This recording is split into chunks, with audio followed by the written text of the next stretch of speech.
Welcome to Out of the Blank.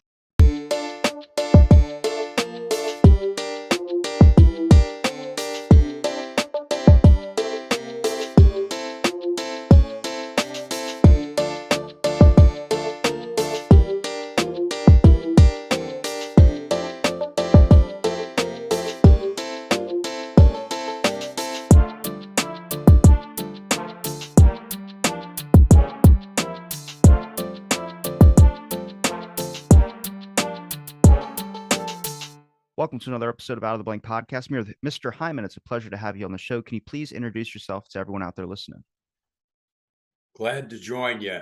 I've been a teacher for 45 years, junior high, high school, medium security men's prison. The last 35 years, teaching at a small liberal arts college in South Carolina, Coker University. I've done human rights work in the Middle East and Central America, monitored foreign elections, written about the Kennedy assassination from the point of view of media coverage. Ran for Congress a couple times, and just delighted to join you on the show. When we talk about media coverage in the JFK assassination, what made you want to look into just the media? Every single researcher I've talked to has picked a specific point of focus, one thing, and then research the crap out of it. I think it's Penn Jones, it's Penn Jones that said that. I'm just curious, what made you get attracted to the media aspect? My family's been in the media. My dad's had been a small town newspaper publisher. My brother was a broadcast journalist in Atlanta, Miami, and LA. My niece is a broadcast journalist. So I've always wondered, and the media oftentimes doesn't tell us what to think, but they tell us what to think about, the agenda setting model. And I'd read in grad school about the CIA media ties, had a chance to talk with Locke Johnson, who taught at University of Georgia, and asked him about this. And we had the same professor in grad school at UC Riverside. I said, in the reports, they said that 400 to 600 reporters had connections with the CIA. And Locke Johnson had been an aide to Senator Church when Senator Church's committee looked into CIA malfeasance and covert actions. So he had the inside story on it. And I said, was it 400 to 600 reporters that had a relationship of one form or another? And he said, at least that many. We still don't have those files released from those hearings in 1976. Fast forward, I'm teaching a class on political assassinations at Coker College. And in my class is a student that said, oh, I know Congressman Richardson Pryor, who headed the House Select Committee on Assassinations, which looked into the Warren Commission report. And this is after Watergate, where the CIA and FBI had lied, misrepresented things, and the public was pushing for a new investigation. And Richardson Pryor headed the investigation, a congressman out of North Carolina. And this woman says, oh, I know him socially. Would you like to meet him? Well, I restrained my enthusiasm and said, that would be wonderful if you'd set it up. And she did. And I remember walking into his office. He was teaching as an adjunct UNC Greensboro. And he says, you're a political scientist. You think there's much science in political science? So I thought, okay, he's going to be a kidder here. I said, yeah, sometimes. I think we fool ourselves at times. Hey, I wanted to ask you a question about volume 5, page 212 of your report. You got the Dallas motorcycle cop that's riding up the grassy knoll, and he meets somebody who's identified himself as Secret Service, but the Secret Service says they're not in Dealey Plaza. What do you make of that, sir? So he smiled, and we had a nice 2-hour talk. And at the end of it, he said, my committee needed a lot more time and money, and that the CIA and the military did not cooperate with our investigation. Keep up the good work, young man. And it was one of those political epiphanies like, oh my God, this is as bad as I thought. So I started writing about media coverage because while there had been chapters in books, nobody put together a whole book on it. So a lot of the work at first had been done by other researchers, and I'm in their debt. But for years, I tried plugging away, looking at those connections, because if it was front and center with stories on a regular basis from the media, the public would be asking a lot of questions. But if it's out of sight and out of mind, then the public doesn't ask those questions and we move on um, to other issues. And even 58 years later, there's over 50,000 pages of files that haven't been declassified. So the public could be asking about this at least on November 22nd, and they rarely do. So it raises more questions than we have answers for. I've tried to stay the course, and I've tried looking at the role of the media.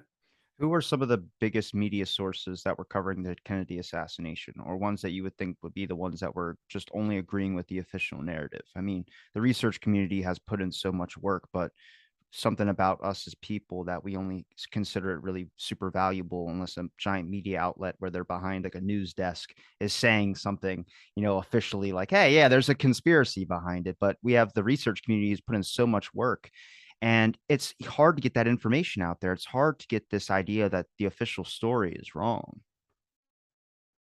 Yeah, the mainstream media still doesn't cover it much, and it's not that easy to get stories out, even the alternative media. Um, the argument is there's nothing new or it's not important at this point because it's hard to piece together much of the narrative. But a lot of the media back then in 1963, at the height of the Cold War, viewed themselves as patriotic by cooperating with government and intelligence agencies. And this is a holdover from those ties that were seen as essential during World War II. And you had some people like C.D. Jackson of Time Life that had worked during World War II with the OSS, the precursor of the CIA, and then the CIA afterward in psychological warfare operations at the highest level. The New York Times, the Washington Post were closely tied with the CIA, CBS, NBC, to a lesser extent, ABC. And then you had some of the news networks, the agencies like Associated Press or United Press International that also cooperated, and they saw it as a matter of patriotism. There were a range of ways that they cooperated. Sometimes reporters were paid by intelligence agencies, particularly the CIA, but sometimes they would merely report in another country and they'd come back and the CIA would debrief them. There was a whole range of relationships that they had. Some were on the payroll, some were meetings where they weren't paid, where they're just volunteering the information of what they had seen by doing some reporting in Poland or Hungary in the East Bloc countries during the Cold War. So there was a tendency for them to cooperate, and they cooperated socially too. There'd be gatherings of CIA people along with State Department people and people who were elected officials that were regularly held in Washington. And Carl Bernstein of Watergate fame has written about this, and the Village Voice ran a seminal piece back in '77 about these connections. So they had been there for a long time. And I think they were mobilized generally on grounds of national security, that Oswald might be a Cuban or Russian agent. And gee, this could lead the United States to a war with Russia after the Cuban Missile Crisis. So on grounds of national security, we ought to let the Warren Commission look into this. And the reception of the Warren Commission afterward was almost complete support from the mainstream media. I mean, they actually had stories out on the Warren Commission the day the Warren report was released. And this is an 888-page report based on 26 volumes of hearings and and exhibits. And as soon as it comes out, you've got pieces on NBC and CBS, the major news networks of the day, completely supporting what the Warren Commission had come up with. I mean, you talk about speed reading, but we hadn't even had the 26 volumes of hearings and exhibits that it was based upon released. So that type of cooperation was there. And I think they did it on grounds of national security. They were afraid that the public might demand a response. And if Russia or Cuba was behind this, well, it could lead to World War III. And this is the rationale that was given by Lyndon Johnson to Supreme Court Justice Earl Warren to serve on the Warren Commission. He didn't want to serve. He was told, and the files are released on this, Johnson is saying, ordering you as your commander in chief to serve your country on this. It could lead to World War III, and 40 to 60 million Americans could die. And very reluctantly, Warren served on that commission. He didn't attend many meetings, but he was formally the head of that committee. So I think that's kind of a broad outline for us to get started with. Now, the story got manipulated from day one by those who had other agendas other than perhaps national security. And that's interesting for us to look at. But that kind of sets the table for us, I think. Did you ever listen to the recording when Kennedy was killed? Just the NBC, all the news stations that were reporting it the moment it happened, like headed to Parkland Hospital. They were saying he's still alive. And then there was the rifle mix-up that a lot of people hop on. Like they kept speculating different types of rifles. And then they all kind of pitched. And then it all seemed like at some point, like I would consider probably the most accurate day for information was the day of the assassination. All whatever you want to say, the speculation, but all the reporting, it seemed like nobody had gotten to them yet. And I know that's more conspiratorial talk, but it's true. I mean, we know that from the document 1035-960, which is from the Warren Commission to every media outlet saying label this as a conspiracy. You say that now about our news stations, people go, oh, that's crazy talk. And then we have a legit document where at the bottom of it, it says destroy when no longer needed. It's like, I don't know how to explain that. Yeah, I think you're right. The reporting was a lot more accurate the first 2 days, and you see it start to shift with the memo from the head of the FBI, J. Edgar Hoover, who had enormous power, different from the FBI today. The power of these agencies goes in cycles. Sometimes there's the agenda of the leader, and sometimes they're quite professional. And Hoover directed the White House through the Assistant Attorney General Katzenbach, saying in essence that the public must be convinced that Oswald was the lone assassin and that he did not have confederates. And at that point, the story starts to become Oswald the lone assassin, and evidence that would contradict that is much more difficult to find, particularly on the larger mainstream media outlets. They're still there on the smaller outlets, but not to any great extent. So the public started to hear a more uniform narrative. And we can go back through Dallas Morning News, where FBI people visit, and all of a sudden the story starts to change, or CIA connected reporters are influencing the Miami news and the way they're covering things, or CIA connected reporters like Priscilla Johnson, then Priscilla Johnson McMillan, are saying that Oswald is the stuff of fanatics, and that's appearing in the Boston Globe and in mainstream sources. Or Earl Cabell, some of your listeners may remember he was the mayor of Dallas, and he had a CIA connection because his brother Charles was a general who was fired after the Bay of Pigs. And Earl Cabell is saying to the Dallas Morning News that Oswald was a fanatic. He was a lone nut. Well, this is the day of the assassination. How the hell does he know what's going on? We haven't really investigated it. But a number of these people that had agendas of some sort were spinning the story early on. Whereas you're right, after Ruby kills Oswald 2 days after Kennedy is assassinated, the story starts to become more uniform in the mainstream media, blaming Oswald. Well, there was a lot of questions from just the general public of why did a strip club owner kill the alleged killer of the president? I mean, it didn't make sense to anybody.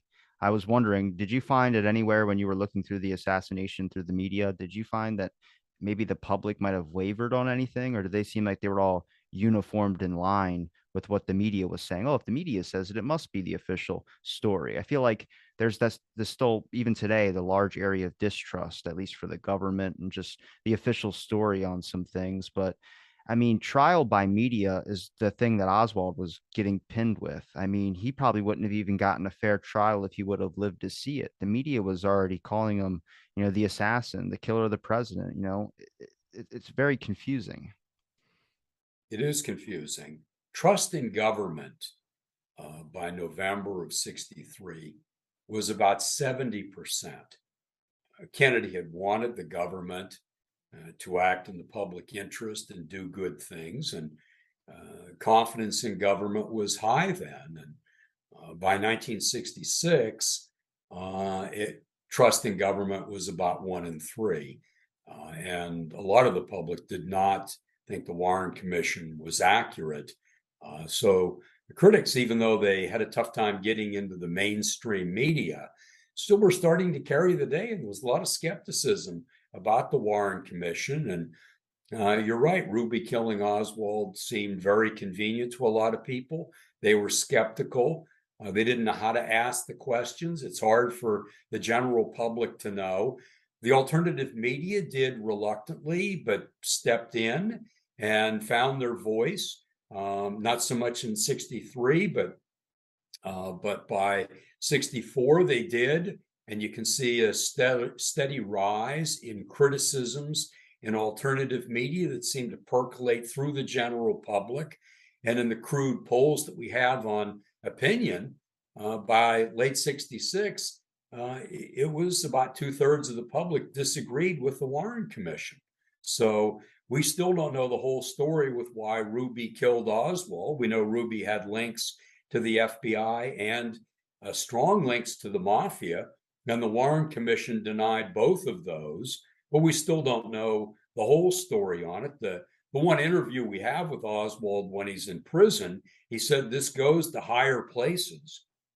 I mean, Ruby said that in the televised interview.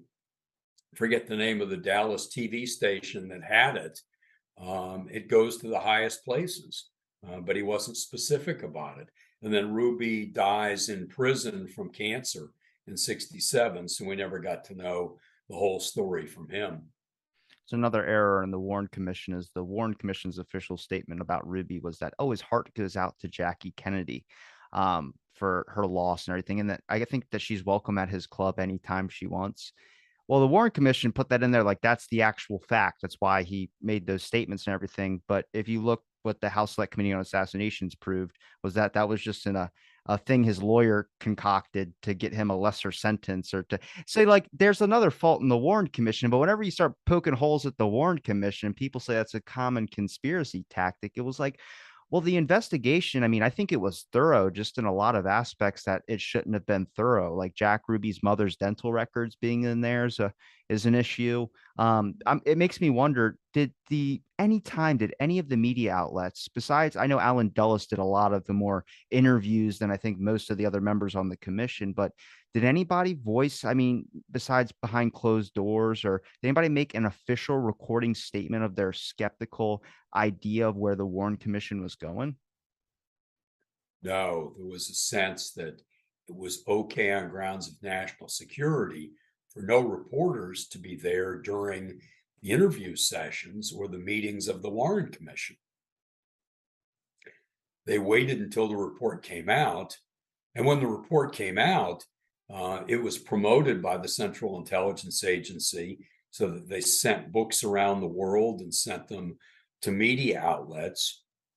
And it was a lengthy report at 888 pages, but you had to read through the 26 volumes of hearings and exhibits to realize that the 888 pages doesn't match the 26 volumes of hearings and exhibits. Nonetheless, the media uniformly supported the Warren Commission report. It was only later, when the critics found their voice, were able to get into alternative sources, and citizen patriots were researching and writing on this, that the media started to raise more questions.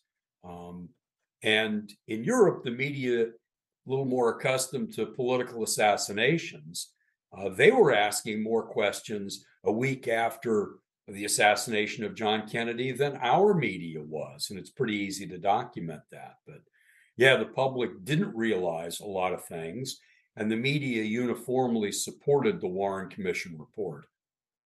I think it was an Australian newspaper I've put up on the show before that had a headline that said the CIA withheld information from the Warren Commission. And this is like where I started talking more about the military industrial complex, because I think everyone thinks their governments work together. But if you read like the FBI files and the NSA files and the CIA files, they're all like skepticizing each other. Nobody's communicating together. Like they're like, I think the FBI has some documents that we'll have to get. And that's from like the NSA. And then you're just like, okay, so our governments are all not talking to each other. They're all doing their own independent investigations. And the weird part is they're skeptical about the other organization, which I mean, just puts, I guess, the whole thing in a bigger picture for you. Yeah, we're still working out what the cooperation might have been and the skepticism, and I would include the Secret Service in this as well, because the Secret Service afterward um, did not run a decent investigation to help out, and did not follow their own manual in protecting Kennedy, uh, especially considering all the death threats that he'd gotten prior to the motorcade going through Dallas. Um, and, and this is Vince Palomara's research and some others, but the head of the Secret Service, C. Douglas Dillon, was from a banking family, had been a banker, and was close to the Dulles family. And other people that had worked as the chief counsel for the Secret Service also knew the Dulles family, which kind of puts Dulles, the former head of the CIA, in for more questioning. It looks like he's one of the hubs that we need to further explore. But the Secret Service did not do their job. And it's clear and easy to make a case that they didn't follow their own manual, even with all of the death threats of President Kennedy, even after canceling the motorcade that was supposed to go through Miami early in November. So I would include them as well. And we are looking at a range of agencies. Some might have been cooperating. There might have been renegade factions from the CIA. I'm not saying the CIA from the level of McCone, who headed the agency after Dulles was fired. It could have been portions, rogue portions of that agency, maybe Angleton, who headed counterintelligence, or Helms, or some of the others. Didn't necessarily have to come from McCone, because he was a Kennedy appointee when he was trying to change the agency. So we're still working out these connections. And yeah, that's why it's so important for us to have all of the files released at this point. There's no grounds of national security other than protecting those that might have been responsible in government.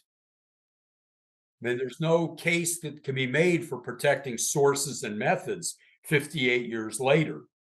And even if we talk about the connection aspect, I think the first thing to me that would be a red flag if you're analyzing risk for the president's life was they published the motorcade route in the newspapers, I think on the 19th. And they've never done that again. But it was just one thing where it's like, if you have CIA connections in the media, if you have all these ties to the media corporations, if that would have even been published in the newspapers days before you went there and did that route, that should have been taken off the board or a reprint, or someone else should have just changed. I'd like to share some of the things about the Secret Service, but I need to look it up. If you bear with me for just 1 second, in addition to advanced publication of an insecure route that included a 120-degree turn, which is prohibited by the Secret Service manual because it sets up the potential for danger for a president.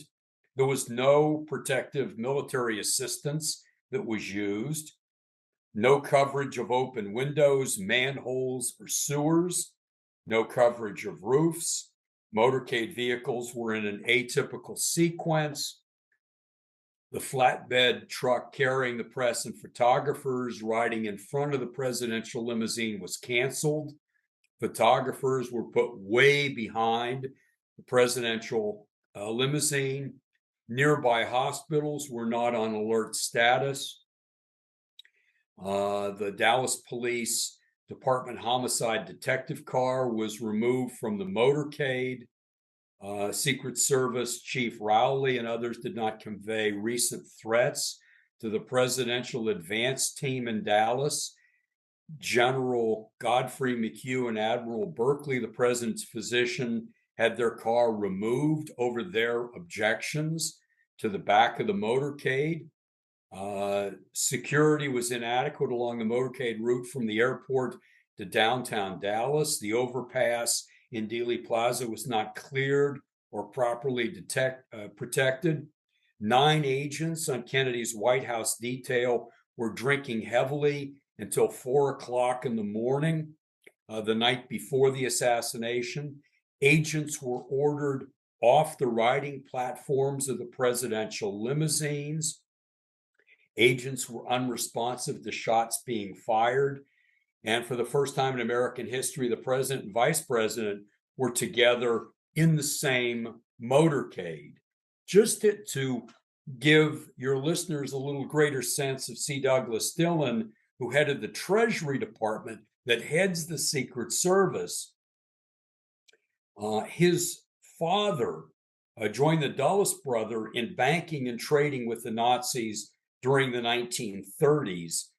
Allen and Foster Dulles were close friends with C. Douglas Dillon and political allies. And Dillon, like Dulles, served in the OSS, the precursor to the CIA, and often disagreed with Kennedy on banking, trade, tax, and foreign policy issues. C. Douglas Dillon had been John Foster Dulles's ambassador to France from 1953 to 57, and John Foster Dulles convalesced at Dillon's home in 1959. Allen had vacationed with Dillon in France. Importantly, Dillon's chief counsel, acting Secretary of the Secret Service Gaspar D'Angelo Balin, who had responsibility for the Dallas trip, was also friends with Allen Dulles. Now, this doesn't prove anything, but I think it raises important questions so that honest, conservative law and order people should be demanding for the files to be released so we get to the bottom of this. Because otherwise, people will believe all sorts of conspiracies about an election being stolen, or that somehow we're picking on former President Trump when he takes Secret Service documents to Mar-a-Lago and doesn't lock them up, that are top secret or higher than top secret. You have to get to the bottom of the real conspiracies, I would submit, just as a law and order conservative.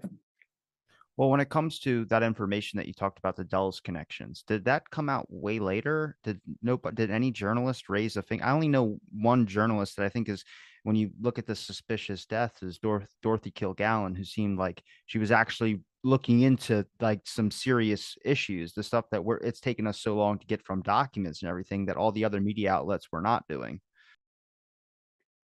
She did die a mysterious death, and she was digging into the real Jack Ruby story and working with Mark Lane and other researchers. And she was at the height of her career. She was like Oprah. I mean, you have to think how big Oprah was in her prime. And I know some of your viewers don't really know much about Oprah, but Dorothy Kilgallen was that big. And to commit suicide while she's breaking the biggest story of her career while she's becoming bigger and more popular on television, which was the major media of the day, doesn't make sense. And there are all sorts of questions about her death, which was supposed to be suicide. The mainstream media doesn't ask questions about the CIA. I mean, that's fair to say. It's the alternative media that will raise those questions. Although occasionally there are questions about the role of the FBI, particularly about um, Lee Harvey Oswald's meetings with the FBI, and those came up after J. Edgar Hoover dies because it was tough for the media to take on J. Edgar Hoover because he would put 20 agents into looking at them or their media outlets. So they were somewhat fearful of the FBI. But when he dies, then there are questions that are raised more about the FBI than about the role of the CIA or Allen Dulles. Now, was it out of the norm for something like Life magazine to buy the Zapruder film? Like, I would think if their next action would be to release it and show it privately on their network with like a copyright thing, but that's not what they did at all. They stored that sucker and then they like only took, I think it was panel shots, or they took little bits of it and published it trying to show that it was a shot from the back or something like that. Yeah, they were always a close ally with the CIA. And again, this is the Cold War emphasis on war. They felt they were being patriotic. But C.D. Jackson, who was the editor in charge of how Life magazine was portraying the film, um, elected to just have a few of the frames, and then he misdescribes what's happening in the frames that he prints. So it was deliberate deception at the time, and they didn't let anyone else see the film, including respected researchers who wanted to take a look at it. And it was only after Jim Garrison was able to get a look at the film as he looked into his investigation in New Orleans that covert copies started to make their way into the public.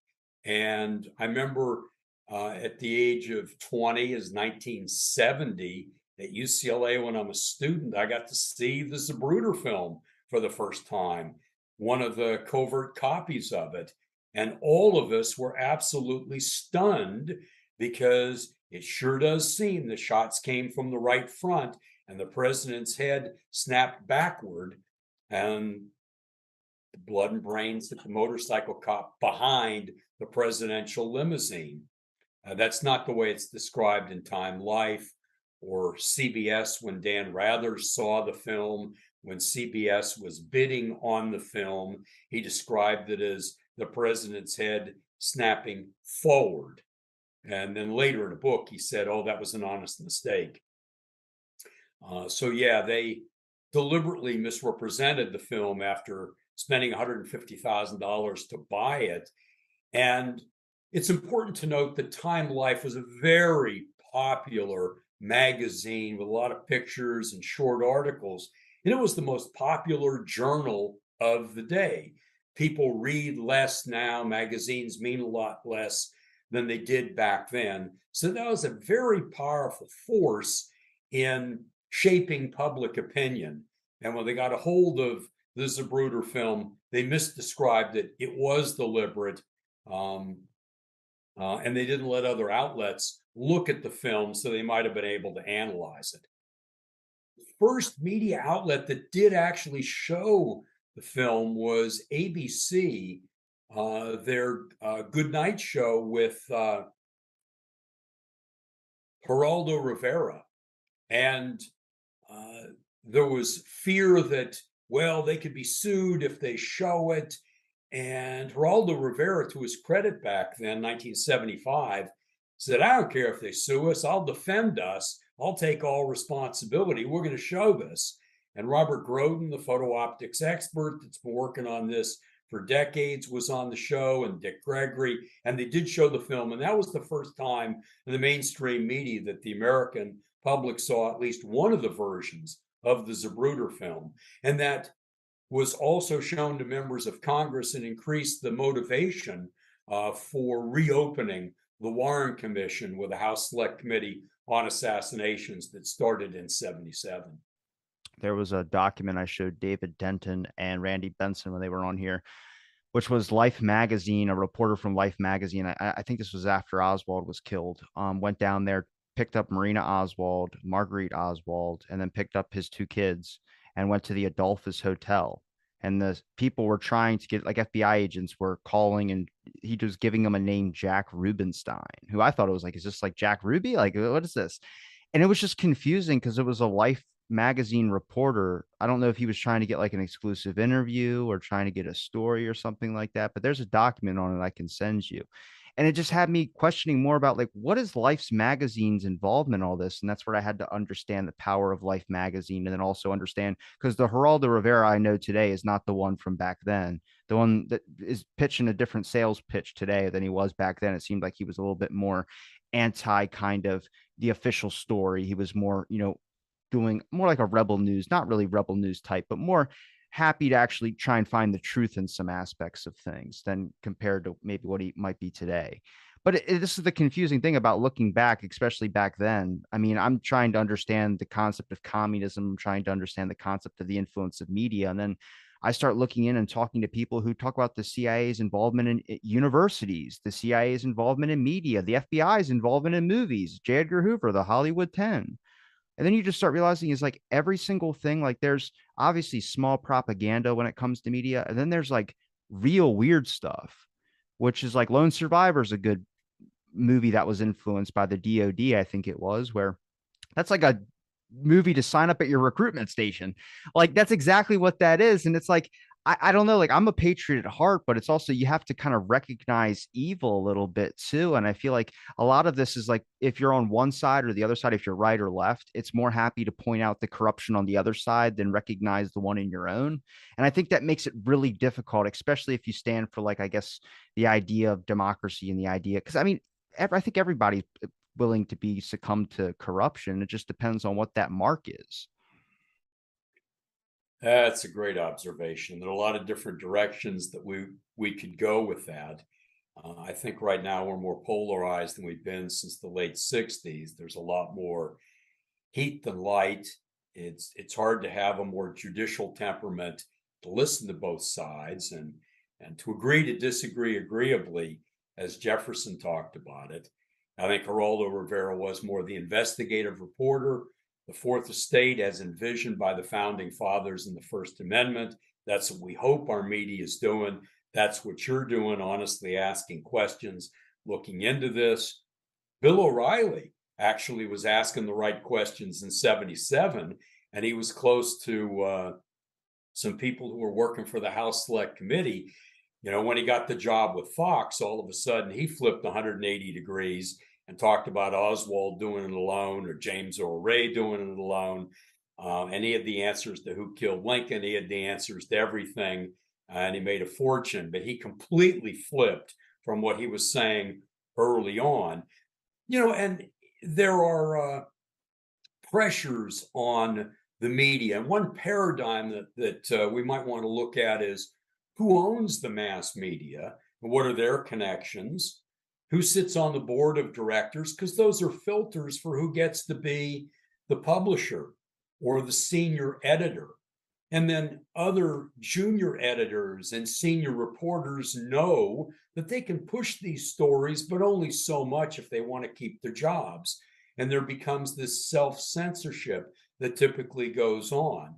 And if you're going to question the government like this, well, let's say your beat is the White House or Congress, you're going to be frozen out of stories because you're going to be the last person they cooperate with because you talk too much. So it's this constant tension of trying to bring the news to the public.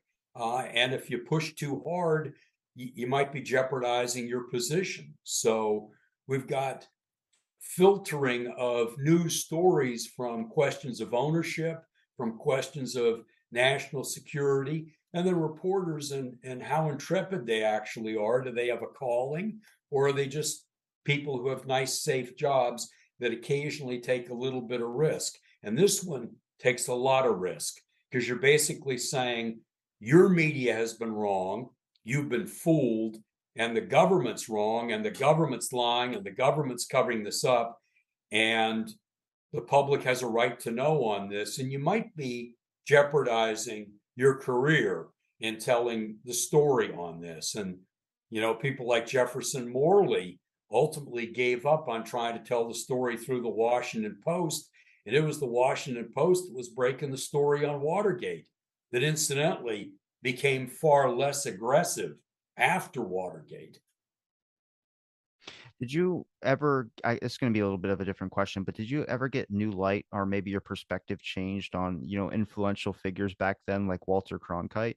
Because, like, I've seen him pop up on a lot of things. I've heard my grandparents talk about him. I've heard my parents mention a little bit about him, but then, like, it seemed like he was also not, I don't know if he was willing in the cover up, but he just wasn't doing what everyone kind of thought of him to be, which was this overall like news personality that was going to give you the story. And that's how you woke up every morning when you turned on your television or something. It just seemed like he's not the same figure. I mean, I even looking at magazines today, I think now I'm seeing more alleged assassin of the president when it comes to Oswald. And it's not like that never was like that before, but I'm seeing that now. And I think it's because of all the documentation we have as well, too. Yeah, back then the media were much more trusted. They were corporate owned. They tended to be moderate conservative, but on national security issues, until they broke on the question of Vietnam, they tended to be pretty close to what the government was saying on foreign policy issues because it was a Cold War. I'd say there was more independence afterward. And one of the moderates that was very well respected and a grandfatherly figure was Walter Cronkite. And he was a little bit more emotional on air. People liked and trusted him and his style. But in retrospect, because we can get 2015 hindsight on this, he wasn't asking the questions when he could have asked them. And he made it seem in the specials that he was part of, and CBS did some specials, that you were unpatriotic to ask these questions or you were a damn fool. We can go back through and look at the coverage, and I did in my book. CBS did not ask the tough questions when they could have. And there were even people in CBS that wanted to ask some tough questions, but they were drowned out when they started to do their 4-part series on the Warren Commission report. And Cronkite does not ask the tough questions, does not advocate for different interpretation of what happened with the Warren Commission. But you're right, he was a respected journalist, and it's only years later that we're able to put him in better perspective. When CBS did their 4-part series, when you say they're being drowned out, could you give me an example of what you mean by drowned out? There were other people at higher levels than editors that wanted to have a more limited investigation where you had the critics on, but you weren't asking many tough questions and you were using a lot of government sources. So if you go back and look at it for 4 hours, it has the critics on for a very short period of time. And the conclusions essentially are to support the Warren Commission completely and to say that those who are advocating conspiracies are essentially unpatriotic or are fools. And this is by 67. Incidentally, the two main news conglomerates, the Associated Press and the United Press International, are also essentially on their books that come out then. This is 67, still supporting the Warren Commission with very few questions about what the Warren Commission did, essentially saying, well, they were rushed and they didn't have all the resources they needed, but they did an honorable job and they essentially got the right story. So the mainstream sources are still holding closely to the interpretation of Oswald as the lone nut, even though a lot of other sources by 66 are raising real questions about what happened with the assassination. Do you think that this is also just a giant problem for the media when it comes to agreeing with the official narrative with the Warren Commission?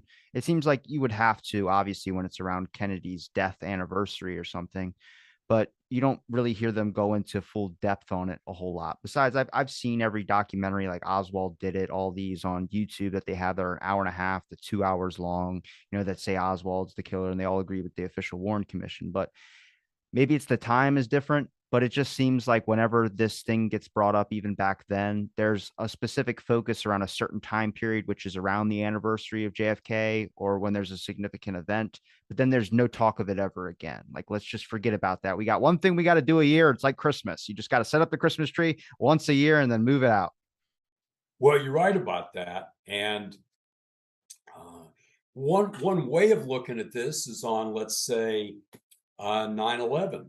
Did we get real reporting on 9/11 from the point of view of family members that were deeply dissatisfied with what the 9/11 Commission came up with, or commissioners that were dissidents that said they didn't get the information, or said that we didn't take the information that we had and beef up security? I mean, there are members of the 9/11 Commission that were senators that were saying those things, and they would continue to say those things, and we don't hear about that investigation.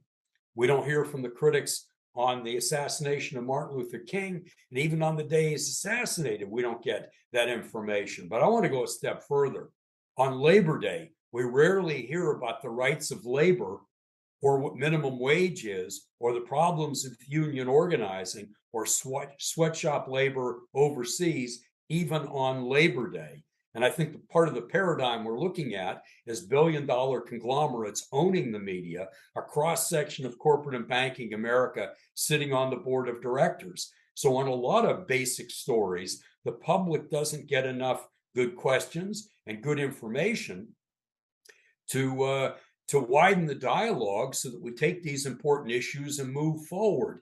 In the case of Kennedy with national security, or in the case of Labor Day, to get the rights of workers more clearly discussed, because we still have the greatest inequality in this country economically since 1928, and about half of the public is living paycheck to paycheck.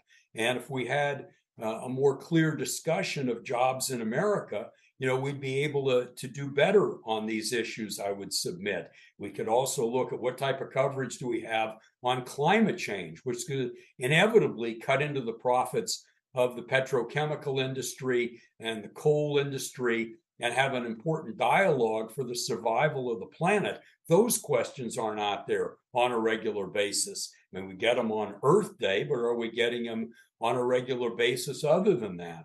Most of my students have not looked at or read what the UN has said about climate change when they bring together 2,000 scientists and 100 Nobel laureates from 100 countries about what the problems are on climate change. So I think this case study on power is revealing about the flaws in the media and the flaws in our system. And I couldn't encourage people like you to continue this dialogue and maybe widen it on other issues, because I think you're doing great work asking the questions, and we don't have all the answers. But if they release the files, then we would be a lot closer to finding out what really went on November 22nd, 1963, when there was a real coup d'etat in the United States. And I think the military and the CIA have to have more questions asked about what they were doing. And perhaps the intelligence was cooked after 9/11 to get us involved in the war in Iraq. I mean, we now know there was politicization of intelligence back then. And people that were part of the process say, we cherry picked information to make the case to go to war there. And we're still figuring out why we went to war. And the media was not asking the critical questions during that war until the war went bad, just as they weren't asking the critical questions about Vietnam until the war went bad. And then we had the public debate because so many people were dying and it was so expensive, and the policy clearly was bankrupt. You're asking a great set of questions. Have you ever heard of Holland's Fear? Pardon? Have you ever heard of Holland's Fear? No. It's a tactic with the media. I had a guy who created it. He created it around the time the Vietnam War came out, which is the way that the media was reporting on the Vietnam War. And it's like this: there's three circles. There's one small. It looks like the Earth a little bit. So three circles, one small one in the middle, another one on the outside, and then another one. And it's like consensus. It's like all these types of things that the way media usually goes by. Like the controversial stuff kind of stays out of the loop, and it's kind of done a reversal in today's time period. It's kind of more controversial stuff is picked up because independent news sources and all this are big, but it started in the Vietnam War of showing the tragedy of war on television for everyone to see. I mean, that was like the first time ever that people were getting a real grasp of what was going on. Right. And it's true. I mean, a lot of times you see a propaganda commercial. If you're looking at the TV back then, you see someone selling a product. I mean, the best interview or the best live broadcast news little clip you can look on YouTube is when they're like, they're talking about some type of like sewing kit, or they're talking about something, and some reporter runs in and goes, "We have breaking news: the president has just been shot." I mean, you feel the weight in that. You feel like the whole shift start to change, and that's kind of where you start to see things. And it kicks up a little bit more in the Vietnam War when they're actually showing footage of this. To me, that's interesting watching all that, live stuff, the recordings that you can see on YouTube, and really seeing like you feel the gravity still in the situation, even if it was in 63 compared to now. You're right about the war footage being critical for changing public attitudes in the war in Vietnam. And the media and intelligence agencies understood that. And we didn't get much of that for the wars in Iraq or Afghanistan. And that was done deliberately. That's part of media policy, so that we don't talk about the causes of war. The embedding of reporters in Iraq caused them to be closer to the front lines, but they weren't seeing people dying or Americans dying or people from British troops dying, but they were embedded, and it's a propaganda technique so that we get reporting that has a sense of reality, but from the point of view of the captains in the field, can do attitude. This is what we're working on. And those reporters that went off on their own lost their clearances. They weren't able to get those stories on in Iraq. So the military and the CIA learned from the Vietnam War and had different methods of trying to influence or manipulate reporters, so that reporters that were embedded didn't really know why we were there, or if we were succeeding in setting up a political system in Iraq that was going to be sustainable, or what we were doing right after the invasion. Um, they weren't able to ask those more central questions about the war that would deal with policy. And it makes it tougher for the public to weigh in on foreign policy issues, particularly if the public isn't dying and the young people aren't fearing a draft. They become more distant from these foreign policy um, uh, efforts. So we're not asking those questions the way we might. Think how seldom we see any of the stories on what's going on in Syria or Yemen or Libya, all of which have degenerated into warlordism, where the United States had a role in those wars. Those are off the radar at this point. Now, when we hit a refugee crisis again, we'll probably get some retrospectives on it. But we aren't getting a lot of that coverage. The American public isn't asking the questions that they might. I looked more closely at issues in Central America on our lack of coverage of what was going on with the Sandinistas. And it was almost uniformly negative, so that we could justify a covert war there, or lack of coverage on the election they had in 1984 that was seen as free and fair around the world, but not in the United States. So we put money in to overthrow the government there. So it's tough to get that critical set of questions on foreign policy, because you have to oftentimes be in country, and the military intelligence agencies know that. I just got two final questions for you. One is the HSCA. Do you think that I know that because their money ran out that they really couldn't continue doing the investigative stuff that they were doing, but did they get proper coverage when it came to the stuff that they were finding out, like the disclosures that they were? Was it just being put on, the National Archive website of all the disclosed documents, or were there actual people reporting on this really good evidence, I would say, or really good new documentation that goes against the official statements from the Warren Commission? There was some reporting on it. There wasn't a lot. It did move us forward, but it's important to note that there wasn't a lot of coverage when the final report was released in 79. And even the alternative media seemed to have grown weary, like the Nation magazine and the New Republic. So there wasn't the reporting even on the major alternative sources that there might have been.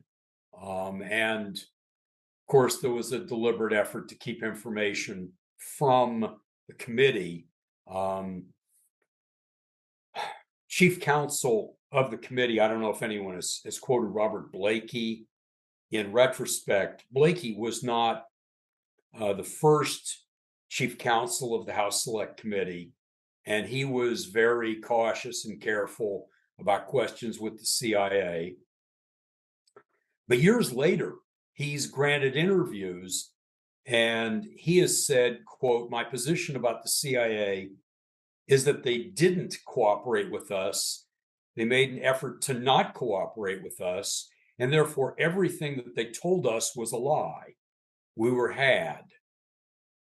And that dovetails with what I mentioned about Congressman Richardson Pryor, who was the congressman who headed the committee. The information from the House Select Committee went to the Justice Department, and they sat on it for 8 years. And then at the end of the Reagan administration said, after looking into this, we don't see any reason for further investigation, kind of burying the story at that point. And even the alternative news outlets weren't following this the way they could have and should have. Very few read through the report, and it was drifting into history. And I would say there was a failure in America of academia to follow this, of the mainstream media to follow this, of the churches to follow this, of the unions to follow this. And this is where Oliver Stone steps in and does a movie on the book by Jim Garrison and Jim Mars. Jim Mars, an independent reporter. And that's what jump-started a reinvestigation of the Kennedy case that was drifting into history and nobody was following it. If Stone didn't do the movie, it would have drifted further into history. And there was vitriol in the media from those that had always defended the Warren report or were cautious about their objections. But there were a lot of new reporters that came in and said there's something to the movie. It's asking very good questions. And it was smash-faced politics, and it was rough. And it led to about 1 million letters to Congress to reopen the investigation. And Congress, when they hear that type of sentiment, reacted, and they set up the Assassination Record and Review Board that declassified 4 million pages of documents that Congress never was able to see. And essentially, now we have the information out there to have a much better investigation. And I say this while I'm a liberal Democrat. I think any honorable conservative Republican on grounds of national security and law and order ought to be demanding that these files be released. I think that's the stand of a real patriot, not a coward like Trump or a coward like Biden or Clinton or Obama. The files ought to be released. This is American history. This is our government that was stolen from us. And 58 years later, we still don't have the truth on this. So I encourage you to continue this investigation in any way that you can.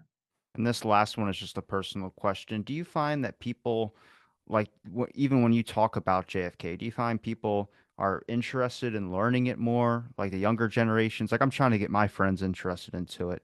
Like I don't think anybody does this for like I guess publicity. Mostly because like a lot of people are just I found that aren't really interested in the Kennedy assassination. Like I'm trying to talk about it at work because I'm so interested into it, and everyone either like rolls their eyes or they walk away, and I'm like, well, hang on a second, this is like really really important. And I just think it's because people either think it's too far in the past or people it gets labeled with like conspiracy stuff, and it's like, well, there's real things you can question, and it's about fixing history. I mean, in my opinion, a rocky foundation that we're on right now, and that's because we don't have a lot of truth on a lot of things. Like I mentioned to you off air about the JFK assassination, once you kind of figure that out, you start seeing stuff in the MLK assassination. That's why so many of the experts on the JFK stuff also research MLK, also research RFK, and just these connections that it's not coincidence that it's like that. It's because that it's like smelling a wine. You're picking up notes of the same tactics that have just evolved because they haven't been stopped.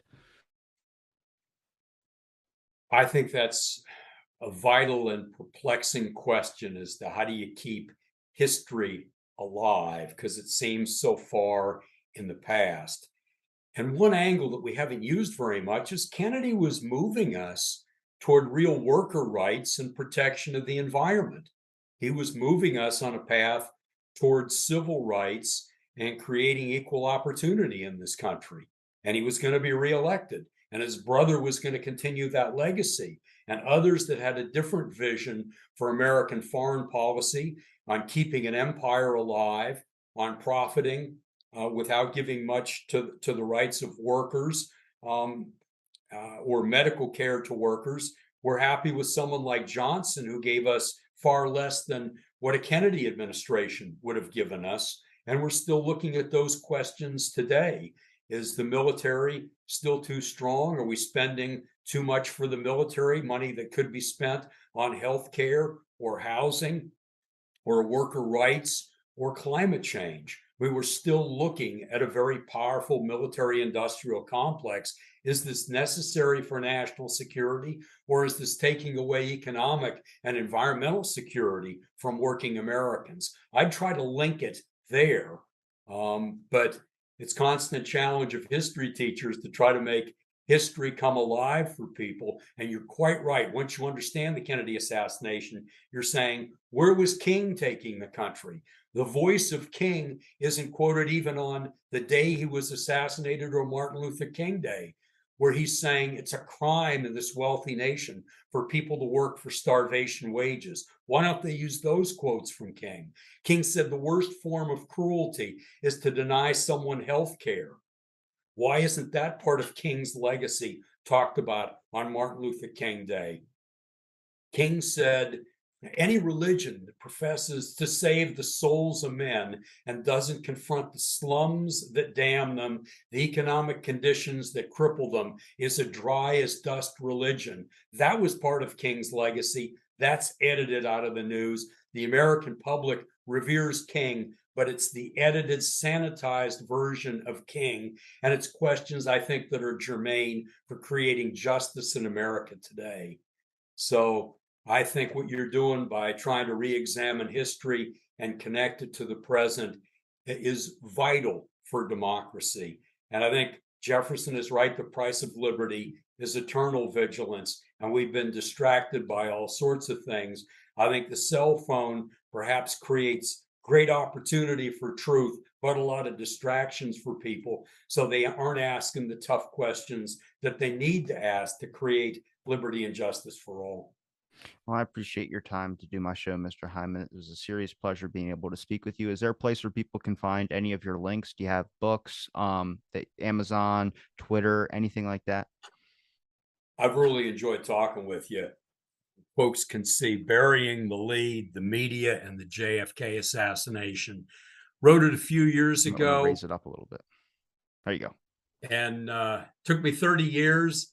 You know, if I was as smart as you, it would have taken me 20. But I get into the issues that I talked about in more detail, and people can see the sources. And I have been amazed at this journey. I've met a lot of really good people. I think I've become a better teacher, better citizen, because of it. I would encourage people to have the courage of an open mind to keep asking these questions. It's unsettling and heartbreaking where it takes us, but I think it's necessary for us to strengthen our democracy.